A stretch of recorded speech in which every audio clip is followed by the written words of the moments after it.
கர்த்தருடைய பரிசுத்த நாமத்துக்கு ஸ்தோத்திரம்.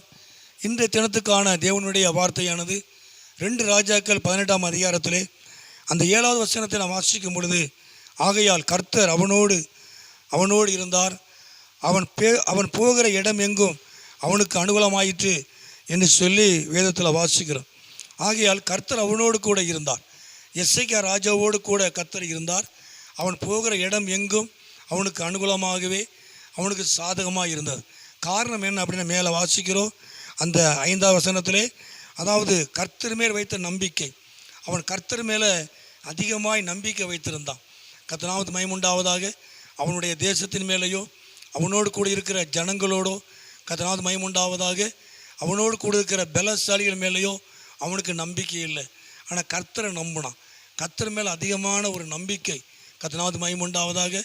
அவன் வைத்த நம்பிக்கை அவனுக்கு முன்னும் பின்னும் யாரும் இருந்ததில்லை. அந்த அளவுக்கு நம்பிக்கை வைக்கலை என்று வேதம் சொல்கிறது.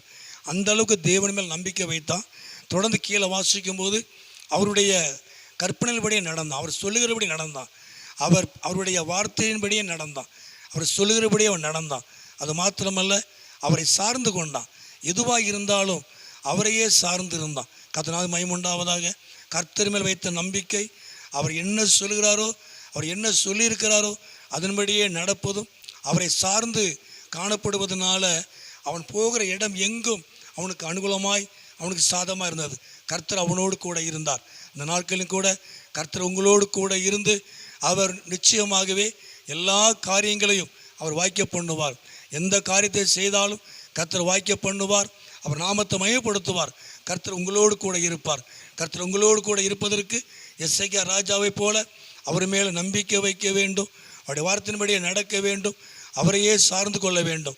நிச்சயமாகவே எசேக்கியா ராஜாவோடு கூட இந்த தேவன் உங்களோடு கூட இருந்து கர்த்தர் பெரிய காரியங்களை கர்த்தர் செய்வார். எல்லாம் உங்களுக்கு அனுகூலமாய் உங்களுக்கு சாதமாக இருக்கும். கர்த்தர் வழி நடத்துவார். ஜெபம் பண்ணுவோமா? எங்களை அதிகமாக நேசிக்கிற நல்ல பிதாவே, அருமையான இந்த நேரத்துக்காய் ஸ்தோத்திரம். இந்த சத்தத்தை கேட்குற ஒவ்வொரு பிள்ளைகளையும் குடும்பங்களையும் என் ஆண்டவர் ஆசீர்வதித்து உடைய நாமத்தை மகிமைப்படுத்தும். நீர் மகிமையான காரியங்களை செய்யும். இயேசுவின் நாமத்தை ஜெபிக்கிற நல்ல பிதாவே. ஆமேன், ஆமேன்.